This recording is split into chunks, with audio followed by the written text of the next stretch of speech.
আসসালামু আলাইকুম সুপ্রিয় 2026 সালের এসএসসি পরীক্ষার্থীবৃন্দ, আর মাত্র কয়েকদিন পর তোমাদের পরীক্ষা শুরু হচ্ছে 21 এপ্রিল থেকে। তোমাদের পরীক্ষার পূর্বে শিক্ষামন্ত্রী আ.ন.ম এহসানুল হক মিলন তোমাদেরকে বিশাল সুখবর জানিয়েছেন। আজকের এই ভিডিওতে এ বিষয় সম্পর্কে বিস্তারিত আলোচনা করব। এখানে দেখতে পাচ্ছেন সংশোধন হচ্ছে পরীক্ষার খাতা দেখার আইন, অর্থাৎ তোমাদের পরীক্ষার খাতা দেখার আইনটা তারা সংশোধন করছে। এখানে এই খাতা দেখার আইন সংশোধন করার মাধ্যমে তোমাদের কি কি সুবিধা হচ্ছে এই ভিডিওতে বিস্তারিত জানিয়ে দিব। যারা আমাদের এই চ্যানেলে নতুন রয়েছে, এসএসসি 26 সালের তোমাদের পরীক্ষার সকল আপডেট এবং সাজেশন পাওয়ার জন্য চ্যানেলটি অবশ্যই সাবস্ক্রাইব করে রাখবেন। এবং এখনও পর্যন্ত তোমরা যারা আমাদের কমন সাজেশন কিনো নাই, মাত্র 100 টাকা মূল্যে সায়েন্স, আর্টস, কমার্স এবং মাদ্রাসা বোর্ডের শিক্ষার্থীরা আমাদের এই সাজেশনটা কিনে তোমাদের পরীক্ষার জন্য প্রস্তুতি নিতে পারবে। যাদের প্রয়োজন অবশ্যই স্ক্রিনে দেওয়া নাম্বারে বিকাশ, নগদ কিংবা রকেটে 100 টাকা সেন্ড মানি করে এই নাম্বারে আমাদেরকে হোয়াটসঅ্যাপে জানাবেন। আমরা 2 মিনিটের মধ্যে তোমাদের সকল সাবজেক্টের এমসিকিউ এবং সিকিউ এবং সাথে ভিডিও ক্লাস সহ তোমাদেরকে দিয়ে দেবো ইনশাল্লাহ। এখানে আমরা একটু বিস্তারিত দেখি। পরীক্ষার খাতা দেখার আইন সংশোধন করা হচ্ছে বলে মন্তব্য করেছেন শিক্ষামন্ত্রী আ.ন.ম এহসানুল হক মিলন।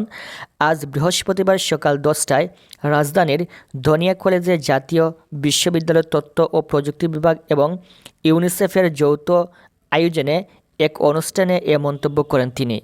শিক্ষামন্ত্রী আ.ন.ম এহসানুল হক মিলন বলেন, আমরা পরীক্ষককে বলেছি কখনো কঠিন ও নরম হবেন না। পরীক্ষকের হাতে লাল ও কালো দুইটা কলম থাকতো। কালো কলমের খাতা ভরাট, লাল কলমে মার্কিং করত। এটা চলবে না। আমি র্যান্ডম খাতা দেখব, কারণ আমাদের 1980 অ্যাক্ট ছিল।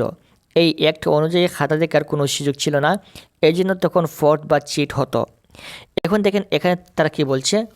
তিনি বলেন, পরীক্ষার হল থেকে ভালো ছাত্রের খাতা পাল্টে দিত। পাল্টে দিলে ফলাফল খারাপ হতো।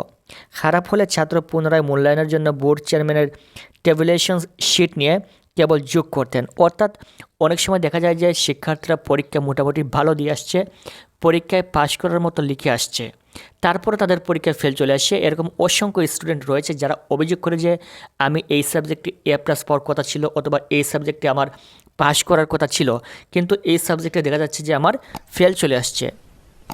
এক্ষেত্রে পরবর্তীতে তাদেরকে শিক্ষা বোর্ডে বোর্ড চ্যালেঞ্জ অর্থাৎ ফল পুনর্নিরীক্ষণের একটা সুযোগ দেওয়া হয় পরীক্ষার রেজাল্ট প্রকাশের পর বোর্ড চ্যালেঞ্জের। কিন্তু এই বোর্ড চ্যালেঞ্জের নিয়ম ছিল শুধুমাত্র খাতার নম্বরগুলো যোগ বিয়োগ করা। খাতার নম্বরগুলো তারা যোগ বিয়োগ করে দেখবে যে নম্বরগুলো দেওয়া ঠিক আছে কিনা, কিন্তু খাতার ভিতরে শিক্ষার্থী কী লিখেছিল এটা পুনরায় আবার চেক করা হতো না। এখন থেকে শিক্ষামন্ত্রী বলছেন যে খাতার ভিতরে কি রয়েছে, শিক্ষার্থী কী লিখেছে, তাকে উপযুক্ত নাম্বার দেওয়া হয়েছে কিনা সম্পূর্ণ তারা ভালো করে এগুলো পড়বে এবং চেক করবে। এটা হচ্ছে তোমাদের জন্য একটা বিশাল সুবিধা। যদি কোনো শিক্ষার্থীর পরীক্ষার পর কোনো সাবজেক্টের নম্বর নিয়ে অভিযোগ থাকে, তাহলে সেই শিক্ষার্থী যদি মোটামুটি ভালো পরীক্ষা দিয়ে আসে, তাহলে অবশ্যই তার রেজাল্ট পরিবর্তন হবে। এটাই হচ্ছে মূলত তোমাদের সুখবর। তিনি 20, 3, 8 এটা যোগ করতেন, কিন্তু খাতা দেখার কোনো আইন ছিল না। আমি মন্ত্রী থাকার সময় প্রথমে এটা আবিষ্কার করি, যেহেতু একটা ছেলে A+ পাওয়ার পর ফেল করে দেওয়া হয়েছিল। এটা বহু কষ্টে আইন লঙ্ঘন করে আবিষ্কার করেছিলাম। আপনারা দেখেন ফলাফল প্রকাশের পর আত্মহত্যা করে, ওই কারণে আত্মহত্যা করে। সেজন্য আমি আইনের সংশোধন করছি যেন খাতাটা দেখতে পারি। আমার পরীক্ষকরা ঠিকমতো খাতা মূল্যায়ন করছে কিনা সেটা কীভাবে জানবো, এর জন্য এটা করছি। যে ছেলেটির কথা ভাবছি সে ছেলেটা এখন পিজির হার্ট স্পেশালিস্ট ডাক্তার আতাউল্লাহ। আমি যদি সেদিন এটা না করতাম, সে কি পিজির হার্ট স্পেশালিস্ট হতো?